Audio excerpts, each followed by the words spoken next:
The relentless summer sun beat down on Ukiah, California, in the summer of 1873, as Tabitha Rose clutched her threadbare shawl around her shoulders, the world spinning around her like a carousel gone mad.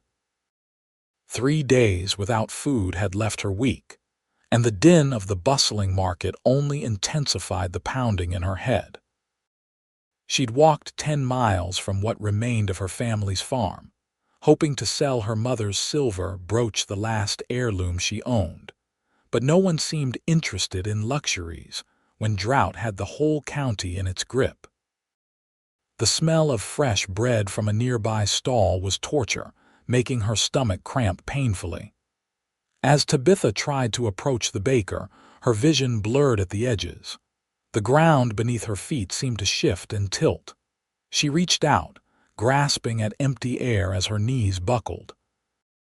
Strong arms caught her before she hit the dirt. Tabitha felt herself being lifted, cradled against a broad chest that smelled of leather, horses, and the open range. "Someone get some water," a deep voice commanded above her. As Tabitha fought to stay conscious, she looked up into the most striking blue eyes she'd ever seen, set in a sun-bronzed face beneath a wide-brimmed hat. "You're safe now, miss," he said, his voice softer as he addressed her directly. "You'll never go hungry again. Not if I have anything to say about it." Those were the last words Tabitha heard before darkness claimed her completely. When she awoke, Tabitha found herself lying on a narrow cot in an unfamiliar room. The ceiling above her was made of rough-hewn timber, and sunlight streamed through a small window. She tried to sit up but fell back as weakness overtook her. "Whoa there," came that same deep voice she vaguely remembered. "Best take it slow." A tall, broad-shouldered man moved into her line of vision. He wore a simple cotton shirt with the sleeves rolled to his elbows, revealing strong forearms. His face was handsome in a rugged way, with those remarkable blue eyes and a strong jaw softened by a kind smile. "You gave us quite a scare in town, Miss Rose," she managed to say, her voice little more than a whisper. "Tabitha Rose, Miss Rose," he nodded, seeming to approve of the name. "I'm Thomas Truman. Most folks just call me Tom." He poured water from a pitcher into a tin cup and helped her sit up enough to drink. "The doctor says you're suffering from exhaustion and hunger, nothing that can't be fixed with rest and good food." Tabitha sipped the water gratefully, but shame washed over her. "I don't have any way to repay your kindness, Mr. Truman." "Tom," he corrected gently. "And don't you worry about that. Mrs. Hewitt is cooking up some broth for you downstairs. This is her boarding house. I've taken a room here since I came to Ukiah." "I need to go," Tabitha protested weakly. "I have nothing to offer for food or lodging." Tom's expression grew serious. "Miss Rose, I meant what I said in the market. You won't go hungry again, not while I'm around." "You don't know me," she whispered. "Why would you help a stranger?" Something flickered in his eyes, pain, perhaps, or memory. "Because someone once helped me when I had nothing. Now rest. We can talk more after you've had something to eat." Tabitha wanted to protest further, but exhaustion pulled her under once more. When she next awoke, the room was bathed in the golden light of late afternoon. A delicious aroma made her stomach growl loudly. Tom sat in a chair beside her bed, a tray balanced on his lap. "Perfect timing," he said with a smile. "Mrs. Hewitt's chicken broth, best medicine in Mendocino County." Tabitha managed to sit up this time, though her arms trembled with the effort. Tom placed the tray across her lap and watched as she took her first spoonful. The warm, rich broth was the most delicious thing she'd ever tasted, and she had to force herself not to gulp it down. "Slow now," Tom cautioned. "Your stomach needs to get used to food again." As she ate, Tom studied her with those intense blue eyes. "Would you mind telling me how you came to be in such a state, Miss Rose?" Tabitha hesitated, but something in his direct gaze made her want to tell the truth.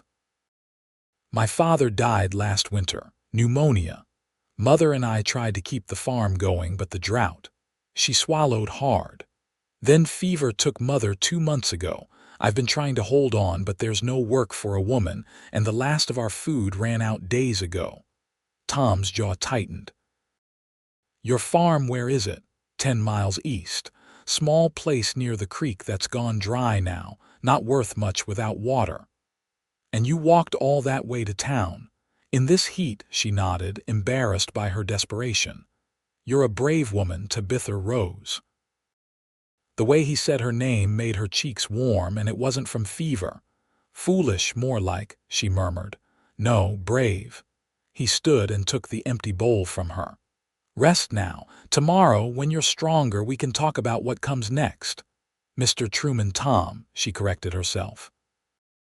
"I appreciate your help, truly I do, but I can't impose on your charity." He regarded her thoughtfully. "Do you have family anywhere? Anyone who could take you in?" Tabitha shook her head. "No one. Father was from back east, and Mother's people are all gone." Tom nodded as if he'd made a decision. "I might have a proposition for you, but it can wait until morning. For now, just know you're safe here." After he left, Tabitha sank back against the pillows, confused by the kindness of this stranger and uncertain of what his proposition might be. Despite her worries, her exhausted body demanded more rest, and she drifted off to sleep again. Morning brought more clarity and strength. Mrs. Hewitt, a plump, motherly woman with kind eyes, helped Tabitha wash and provided a simple but clean dress that was only slightly too large. "That Tom Truman," Mrs. Hewitt said as she brushed Tabitha's long auburn hair. "Never seen him take to someone like he has to you. He's a good man, though keeps to himself mostly. Been here about 6 months working for the Baxter Ranch. Hard worker, from what I hear." "He's been very kind," Tabitha said carefully. "Kind, yes, but there's more to it." Mrs. Hewitt pinned Tabitha's hair up in a simple style. "The way he carried you in here like you were made of porcelain, and he paid for the doctor and your room without blinking an eye."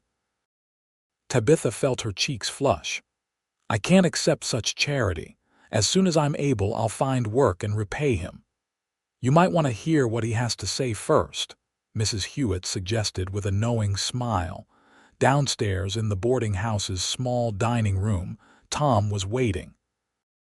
He stood when Tabitha entered, and she was struck again by how tall he was, at least 6 feet, with broad shoulders tapering to a trim waist.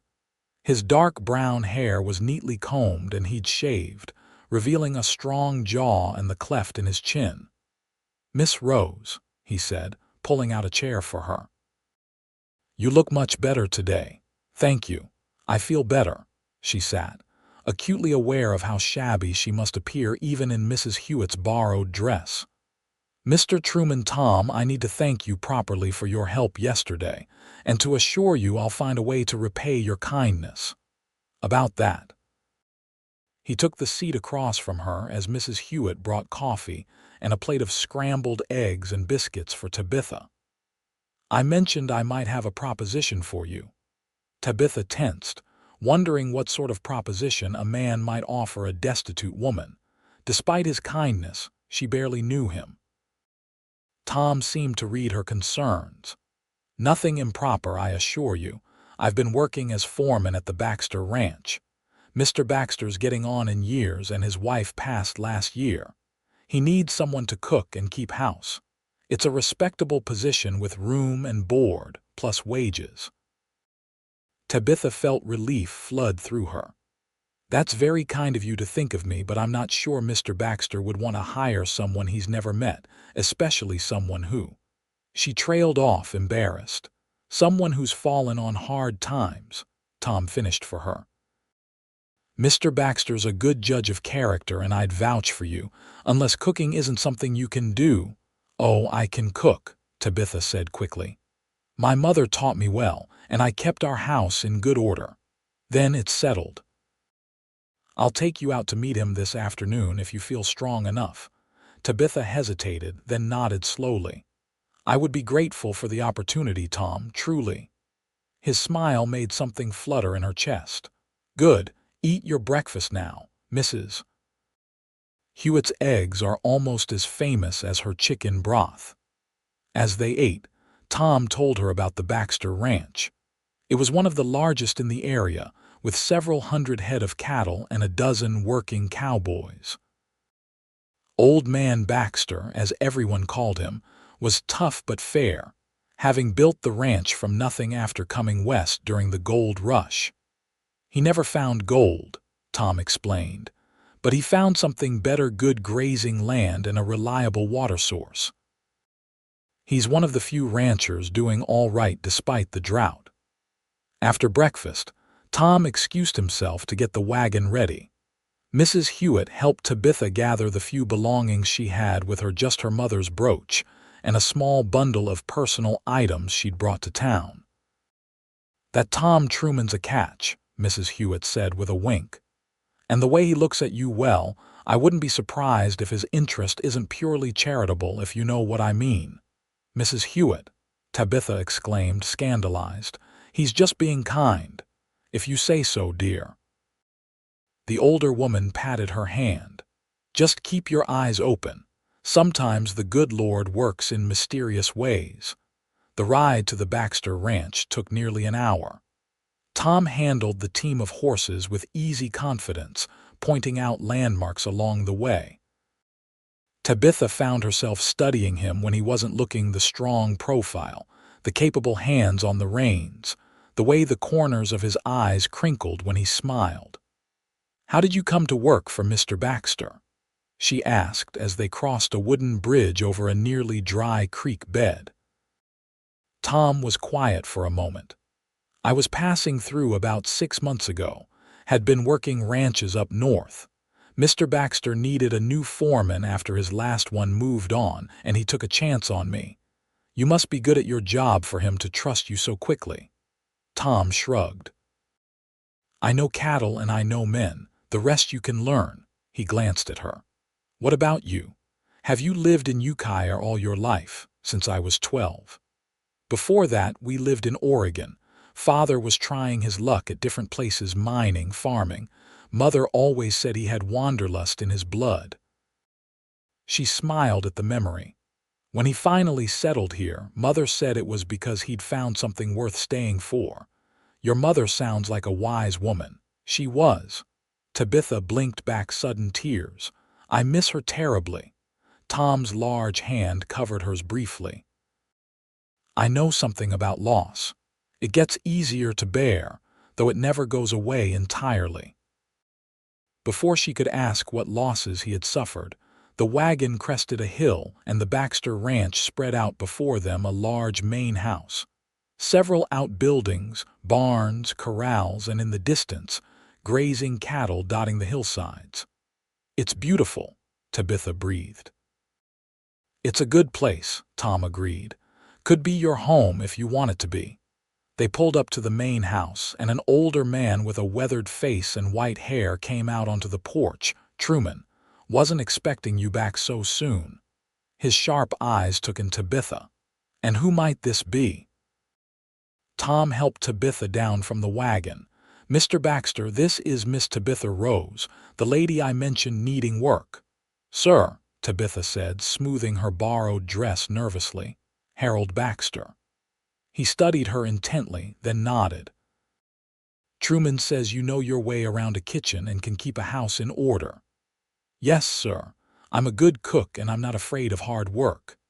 She's had a rough go of it lately, Tom added quietly. Lost her parents and her farm to bad luck and worse weather. Mr. Baxter's face softened slightly. Life can be cruel out here.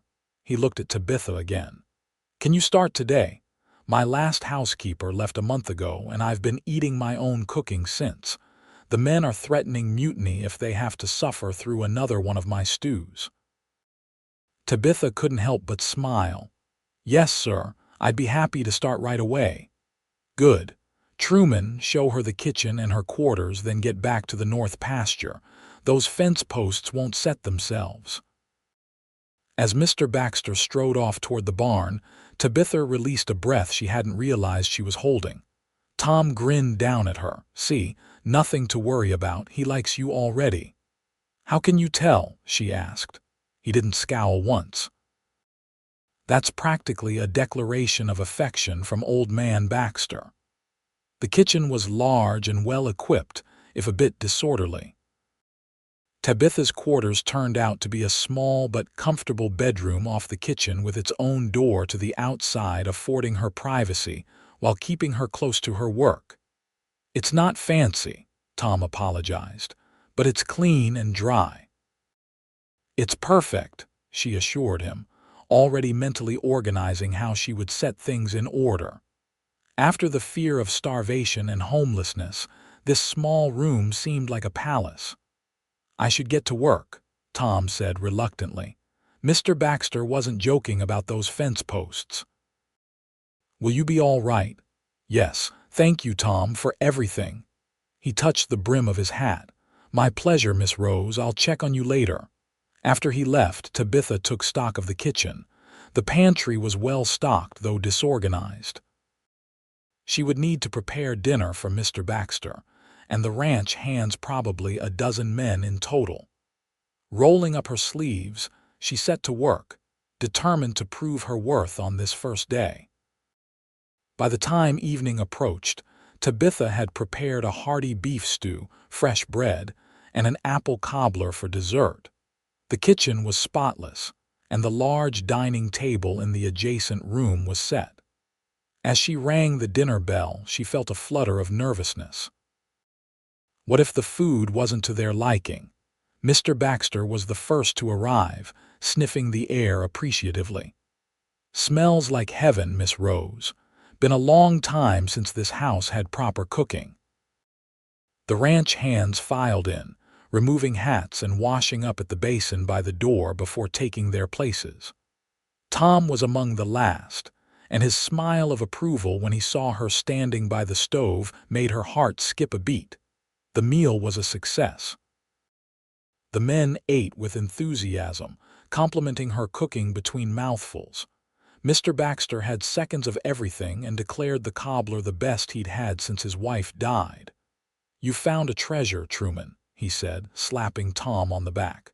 "Good eye." Tom's ears reddened slightly. "Miss Rose deserves all the credit, sir." After dinner, most of the men returned to the bunkhouse, but Tom lingered, offering to help with the dishes. "You don't have to do that," Tabitha protested. "You must be tired from working all day." "I don't mind."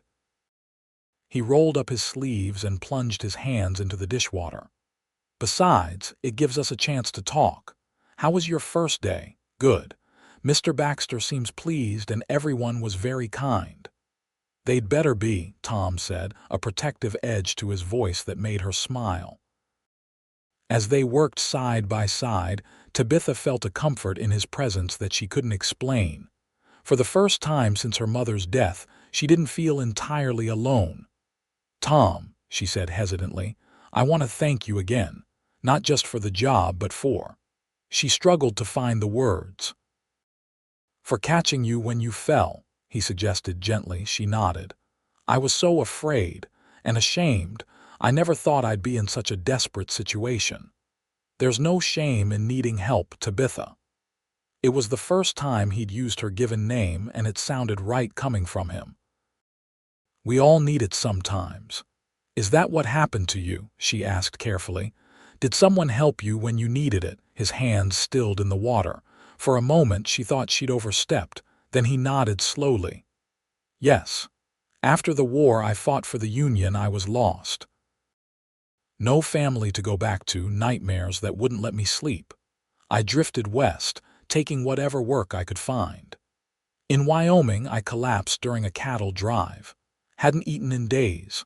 The trail boss could have left me, but he didn't. Fed me, gave me work, taught me the cattle business." He looked at her directly. He said something I never forgot. "A man's worth isn't measured by how far he falls, but by how he gets back up." "That's beautiful," Tabitha whispered. "I thought of him yesterday when I saw you in the market." His voice grew husky. I knew I had to help, had to pass on what was given to me. The intimacy of the moment was broken by Mr. Baxter calling for Tom from the front porch. With a regretful smile, Tom dried his hands. Duty calls. Good night, Tabitha. Sleep well. Good night, Tom. That night, in her new bed, Tabitha felt hope blossoming inside her for the first time in months. She had food, shelter, work, and perhaps even a friend in Tom Truman. It was more than she'd dared to hope for when she'd walked those desperate miles into Ukiah just yesterday. The weeks that followed settled into a pleasant rhythm. Tabitha rose early each day to prepare breakfast for the ranch hands, then spent her mornings cleaning the main house and preparing the midday meal. Afternoons were for baking, mending, and other household tasks. Mr. Baxter was a fair employer, gruff but appreciative of her efforts. He even advanced her some wages so she could purchase fabric to make herself 2 new dresses. Tom found reasons to be around the main house more often than his duties strictly required. Sometimes he joined her on the porch in the evenings, where they would talk as the sun set over the distant mountains. He told her about his childhood in Pennsylvania, his experiences during the war, and his travels since. She shared stories of her parents, her dreams of someday having a family of her own, and her determination to build a new life. One evening in late August, Tom arrived at the kitchen door with a small bouquet of wildflowers. "For your table," he said, suddenly shy as he handed them to her. Tabitha's heart fluttered as she arranged them in a jar. "They're beautiful, Tom. Thank you." He watched her, a warmth in his eyes that made her cheeks flush. "Tabitha, I was wondering if you might want to accompany me to town on Saturday. I need to pick up supplies and thought you might enjoy the outing." "I'd like that very much," she replied, trying to keep her voice steady despite her excitement. "I'll ask Mr. Baxter if I can have the afternoon off." Mr. Baxter not only approved her absence, but seemed oddly pleased about it, giving Tom a knowing look that made the foreman duck his head in embarrassment. Saturday dawned clear and bright. Tabitha wore her new blue dress, which she'd carefully sewn to flatter her slender figure. She'd regained the weight she'd lost during her hungry days, and her face had a healthy glow that had nothing to do with the summer sun. When Tom arrived with the wagon, freshly shaved and wearing a clean shirt, his appreciative gaze made her breath catch. "You look beautiful, Tabitha," he said simply. "Thank you. You look very handsome yourself." The trip to town was filled with easy conversation and laughter. Tabitha realized she hadn't felt this light-hearted in years. In Ukiah, Tom insisted on buying her lunch at the hotel restaurant, a far cry from her last visit to town when she'd been starving and desperate. "It doesn't seem real," she mused as they ate. "Just 2 months ago, I thought I might die from hunger. Now here I am, eating chicken and dumplings in a restaurant." Tom reached across the table to take her hand. "Life can change in an instant, sometimes for the worse, but sometimes," his fingers tightened around hers, "sometimes for much, much better." After lunch, they collected the ranch supplies and were about to head back when Tom suddenly took a detour, steering the wagon toward the livery stable. "I have something to show you," he said with a mysterious smile. Behind the stable was a small corral, and inside was the most beautiful chestnut mare Tabitha had ever seen. "This is Penny," Tom said, leading Tabitha to the fence. "I've been training her for Mr. Baxter, but I think she needs a special rider." The horse approached them curiously, nickering softly. "She's lovely," Tabitha breathed, reaching out to stroke the mare's velvety nose. "Have you ridden before?" Tom asked. "Yes, though it's been a while. We had a plow horse on the farm that I sometimes rode. I thought perhaps, if you'd like, I could teach you to ride properly. On Sundays after church." His eyes held a question beyond the simple offer of riding lessons. "I'd like that very much," she replied, understanding the deeper meaning in his invitation. The mare nuzzled her hand, as if sealing the arrangement. Their first riding lesson took place the following Sunday after church services in town. Tom was a patient teacher, and Tabitha proved to be a quick study. Soon they were riding together every Sunday afternoon, exploring the rolling hills and hidden valleys of the ranch. As summer faded into autumn, Tabitha and Tom grew closer.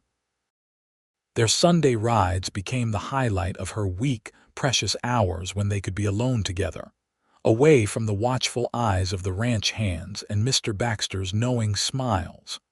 On a crisp October afternoon, they rode to a secluded spot overlooking a small lake. The surrounding trees were ablaze with fall colors, and the water reflected the blue sky like a mirror. They dismounted, and Tom spread a blanket on the ground for them to rest. "I packed some food," Tabitha said, opening the small bag she'd brought. "Apple tarts and cheese." "Always making sure I'm well fed," Tom teased, his eyes crinkling at the corners. "Well, I did promise I'd repay your kindness," she replied lightly, though the memory of that first day of his strong arms catching her as she fell still had the power to move her. They ate in companionable silence, enjoying the view and the peaceful solitude. When they finished, Tom seemed unusually quiet, almost nervous. "Is something wrong?" Tabitha asked. He shook his head, then reached for her hand. "No, something's right, actually, very right." He took a deep breath. "Tabitha, these past months have been the happiest of my life." Her heart began to race. "Mine too. When I saw you that day in the market so proud, even in your distress something happened to me.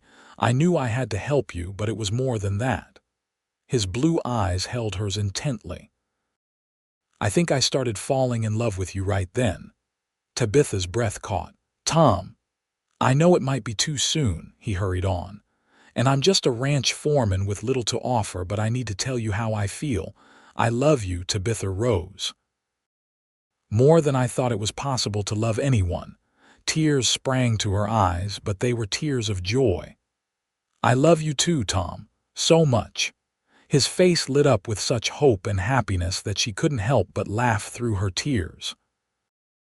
Then he was gathering her into his arms, his lips finding hers in a tender, reverent kiss that spoke of devotion and promises. When they finally drew apart, Tom pressed his forehead to hers. "I want to marry you, Tabitha. Not right away if you're not ready, but someday. I want to build a life with you." "I'm ready now," she whispered. "I don't need time to know what's in my heart." He kissed her again, more deeply this time, before pulling back with visible reluctance. "There's something else I need to tell you, something I've been working on." Reaching into his pocket, Tom withdrew a folded document. "Mr. Baxter and I have been talking. He's getting older and wants to scale back his responsibilities. He's offered me a partnership in the ranch." Tabitha gasped. "Tom, that's wonderful. It means I can offer you a real home." "There's a small house on the property, about a mile from the main house. It needs work, but with some fixing up." He looked at her hopefully. "Would that suit you, Mrs. Truman, to be? A little house of our own on good land with work we both love." Overcome with emotion, Tabitha could only nod, fresh tears spilling down her cheeks. Tom gently wiped them away with his thumb. "I promised you'd never go hungry again. Now I promise you'll never be without love either." "I believe you," she said, touching his face. "With all my heart, I believe you." They returned to the ranch with the glow of their new engagement surrounding them like an aura. Mr. Baxter, far from being surprised, merely harumphed and said, "About time, Truman. Was beginning to think you'd lost your nerve." The ranch hands offered hearty congratulations, and Mrs. Hewitt, when she heard the news during their next visit to town, declared she'd known all along they were meant for each other. "The way he carried you into my boarding house," she reminded Tabitha. "Like you were the most precious thing he'd ever held. I said to myself right then, Molly Hewitt, that man's in love, even if he doesn't know it yet. The weeks leading up to their wedding were busy ones.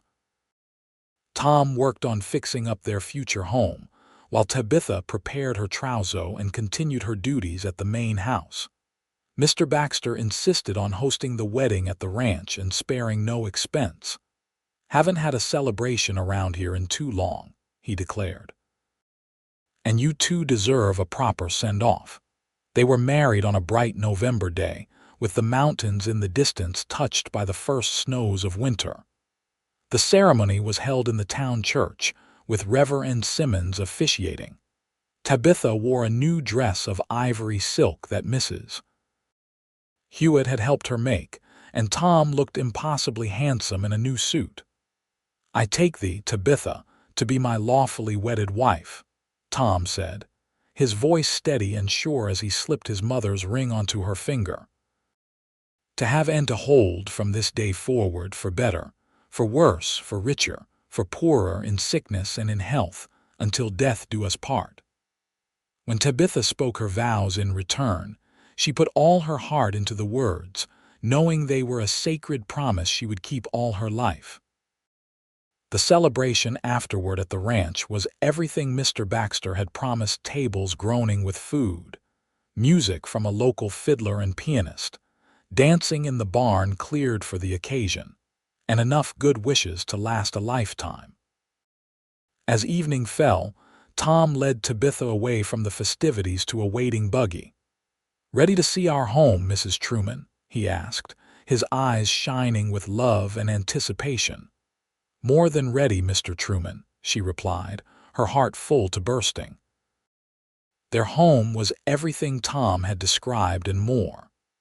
He'd worked tirelessly to make it perfect for her: fresh paint, new curtains at the windows, a kitchen with all the modern conveniences he could afford, and a bedroom with a beautiful brass bed that had been his wedding gift to her. But the most touching surprise awaited in the small parlor. There, above the fireplace, hung her mother's silver brooch, the one she'd tried to sell that fateful day in the market, mounted in a velvet-lined shadow box. "How did you?" she began, astonished. "I found it among your things that first day," Tom explained. "I knew it must be important to you. I had the jeweler in Sacramento mount it properly when I went for supplies last month." Tears blurred her vision as she turned to embrace her husband. "Thank you," she whispered against his chest. "For everything, for saving me, for loving me." Tom tilted her face up to his.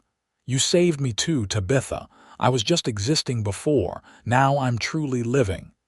His kiss was tender at first, then grew more insistent.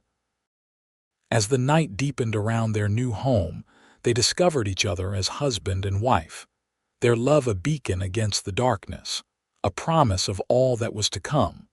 Winter passed in a haze of newfound marital bliss. Tabitha continued to cook for the ranch hands at the main house during the day, but returned each evening to her own home, where Tom would be waiting whenever his duties allowed. They settled into a comfortable routine, learning each other's habits and quirks, building the foundation of their life together. Mr. Baxter formalized his partnership with Tom in January, giving him a quarter share in the ranch with the promise of more as the older man gradually stepped back from daily operations. "Never had a son," Mr. Baxter told Tabitha one day as she served him coffee in his study. "Always regretted that. Now I feel like I've found one in your husband. He's got a good head for business and knows cattle better than any man I've met." "He respects you greatly, Mr. Baxter," Tabitha replied warmly. "As do I. You've both been so good to me." The old rancher waved away her thanks gruffly, but she could see he was pleased. Spring came early that year. The drought that had plagued the region finally broke, with steady rains greening the hillsides and filling the streams. As the land renewed itself, Tabitha discovered that she too was nurturing new life. She told Tom on a Sunday evening in April, after they'd returned from one of their rides. His reaction stunned silence followed by such overwhelming joy that he actually lifted her off her feet and spun her around was everything she could have hoped for. "A baby," he kept saying, his voice filled with wonder as he placed a gentle hand on her still flat stomach. "Our baby." "Due in November, according to Dr. Wilson," Tabitha confirmed. "A year after our wedding." Tom's eyes shone with unshed tears. "I never thought I'd have this. After the war, after everything. I didn't dare dream of a family of my own." "Well, you'd better start dreaming, Thomas Truman," she teased, her own eyes damp. "Because in about 7 months your dreams are going to be crying at 3 in the morning." He laughed and pulled her close. "I can't wait, not even for the 3 a.m. crying." As summer ripened, so did Tabitha, her slender form gradually rounding with the child within. Tom grew increasingly protective, insisting she reduce her duties at the main house despite her protests that she was perfectly capable of continuing her work. "The ranch hands can fend for themselves," he argued. "Or we can hire someone to help. You need to rest." "I'm pregnant, not ill," she countered, though secretly she was touched by his concern. They compromised. Tabitha trained a young woman from town, Lily Harper, to take over some of her duties, particularly the heavier cleaning work, while Tabitha continued to oversee the cooking and household management. One hot August afternoon, as Tabitha sat on their front porch shelling peas, she saw a cloud of dust approaching from the direction of town. As it drew nearer, she made out a wagon driven by a man she didn't recognize. Beside him sat a woman and child. Tom was out checking the north pasture, and the main house was too far for her to call for help. Feeling suddenly vulnerable, Tabitha set aside her bowl of peas and rose awkwardly to her feet, one hand protectively over her swollen belly. The wagon stopped in front of her house and the man jumped down. He was tall and lean, with a weathered face and clothes that had seen better days. "Madam," he said, touching the brim of his hat, "forgive the intrusion. We're looking for the Baxter Ranch." "This is Baxter land," Tabitha confirmed cautiously. "The main house is another mile down the road." The woman in the wagon leaned forward. She was thin to the point of gauntness, and the child beside her, a boy of about 8, looked no better. "Please," the woman said, her voice cracking. "We heard there might be work. My husband's good with horses, and I can cook or clean." Something in their desperate expression struck a chord deep within Tabitha. How easily this could have been her, had Tom not caught her when she fell that day in the market. "Come inside," she said, making a swift decision. "You look like you could use some food and rest before you see Mr. Baxter." The relief on their faces was immediate and profound. The man helped his wife and son down from the wagon, introducing them as James and Sarah Miller and their boy, Ethan, in the kitchen. Tabitha quickly set out bread, cold chicken, and lemonade. The family ate with the careful restraint of people who had known real hunger, not greedily, but with deep appreciation for each bite. "We lost our farm in Oregon," James explained as they ate. "Drought and bank loans. Been traveling south, looking for work." "It's been hard on the boy especially," Sarah added softly, her hand gently stroking her son's hair. "He's a growing lad and needs proper food." Tabitha thought of her own child, safely growing within her, and of how different her fate might have been. "Mr. Baxter is a fair employer," she told them. "And as it happens, we've been looking for someone to help with the horses. Our previous stable hand left to get married last month." Hope flickered in James's tired eyes. "I've worked with horses all my life, madam. And Sarah here is the best cook in 3 counties. I can vouch for their character," came Tom's voice from the doorway. He'd returned without Tabitha hearing him approach and was taking in the scene with his usual perceptive gaze. "Tom." Tabitha rose to greet her husband. "This is the Miller family. They're looking for work at the ranch." Tom stepped forward, shaking James's hand. "Thomas Truman. I'm foreman and partner here."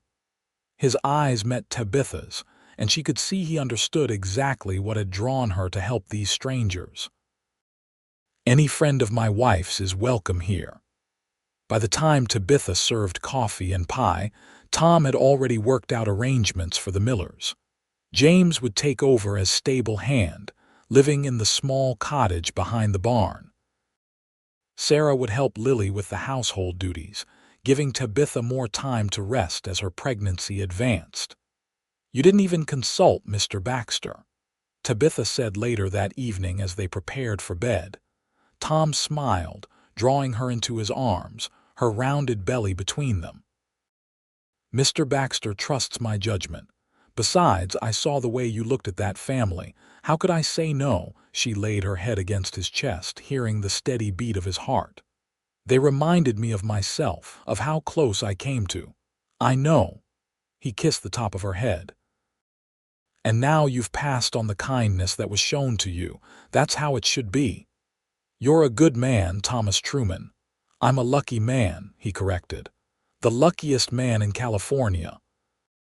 As if in agreement, their baby chose that moment to kick vigorously, making them both laugh as Tom placed his hand on the spot. "Strong," he observed proudly. "Like his mother, or her father," Tabitha countered with a smile. The Millers proved to be valuable additions to the ranch. James had a true gift with horses, and Sarah's help allowed Tabitha to gradually withdraw from her duties at the main house as her November due date approached. Young Ethan thrived in the healthy environment, losing his gaunt look and gaining confidence under Tom's patient tutelage in basic ranch skills. Mr. Baxter, far from objecting to the new arrangements, seemed pleased by the expanded household. "Place is coming alive again," he remarked to Tom. "Reminds me of the old days when my Catherine was alive." As October painted the surrounding hills in gold and crimson, Tabitha made final preparations for the baby's arrival. Tom had crafted a beautiful cradle from oak, and Mrs. Hewitt had organized the ladies of the church to provide a layette of tiny gowns, blankets, and caps. On the evening of November 12, as the first winter storm of the season blew in from the mountains, Tabitha felt the first pangs of labor. Tom, who had been watching her like a hawk for weeks, immediately sent Ethan Miller racing to town for the doctor and Mrs. Hewitt, who had promised to attend the birth. The labor was long and difficult. For hours, Tabitha struggled through increasingly intense contractions, as Tom paced anxiously outside the bedroom door, barred from entry by Mrs. Hewitt's firm decree that the birthing room was no place for husbands. Just before dawn on November 13, 1874, as the storm outside finally began to abate, Tabitha gave birth to a healthy baby boy with a strong cry and a shock of dark hair like his father's. "You have a son, Mr. Truman," Mrs. Hewitt announced, opening the bedroom door to admit the exhausted but ecstatic new father.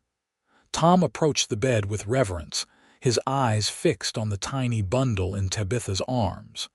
She looked up at him, tired but radiant. "Meet your son," she whispered, pulling back the blanket to reveal the perfect little face.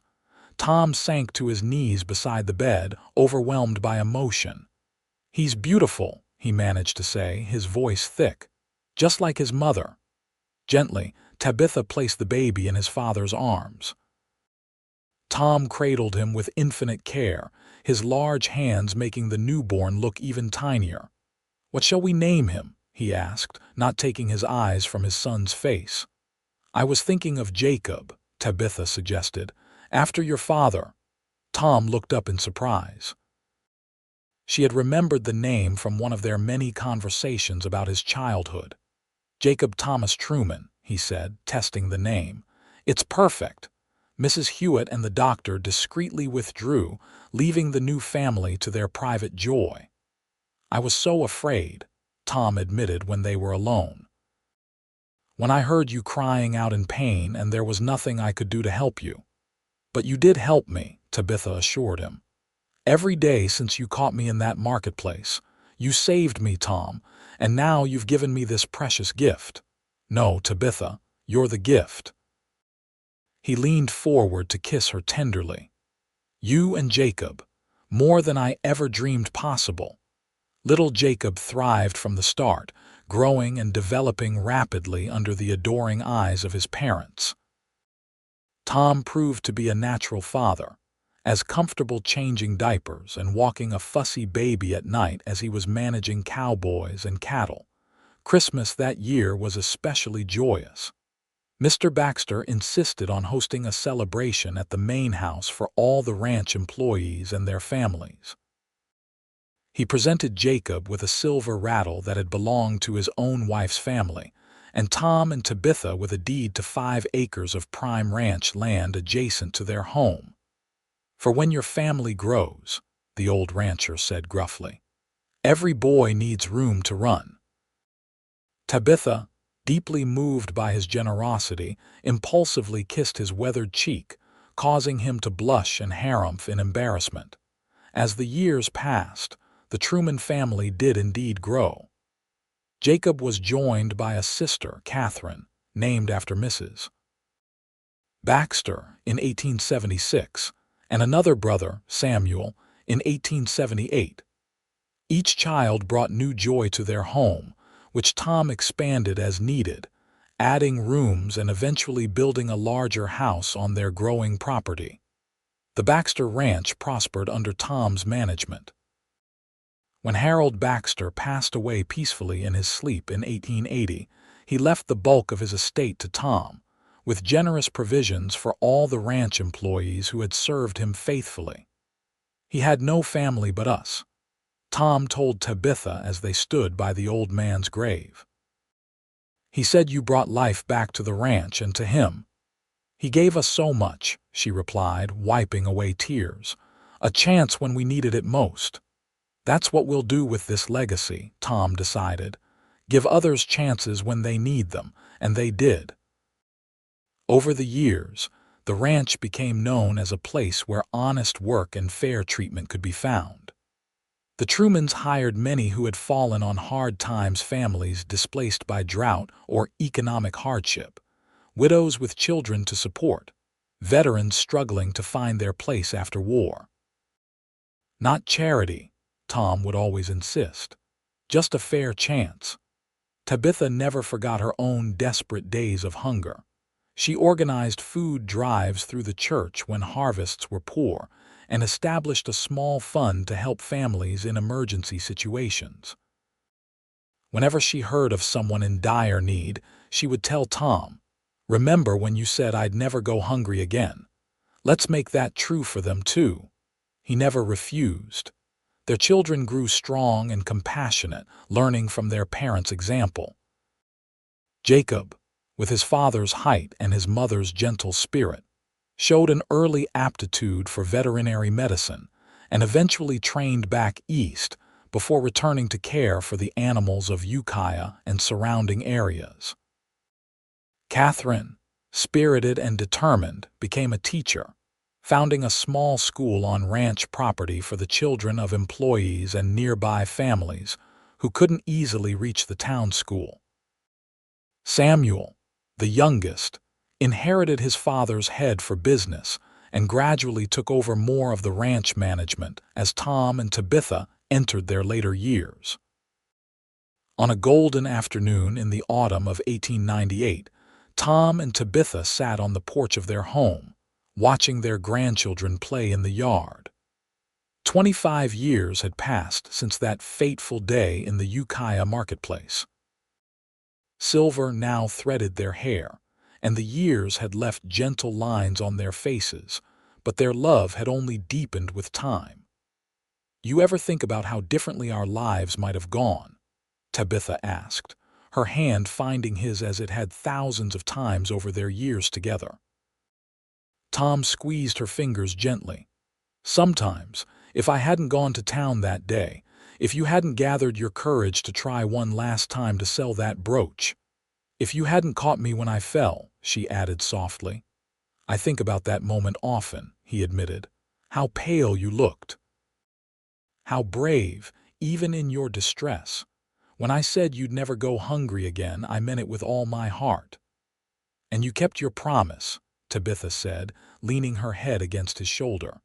Not just about hunger for food, but hunger for love, for family, for purpose. Their oldest granddaughter, 6-year-old Mary, ran up to the porch then, clutching a bunch of wildflowers similar to those Tom had first brought Tabitha so many years ago.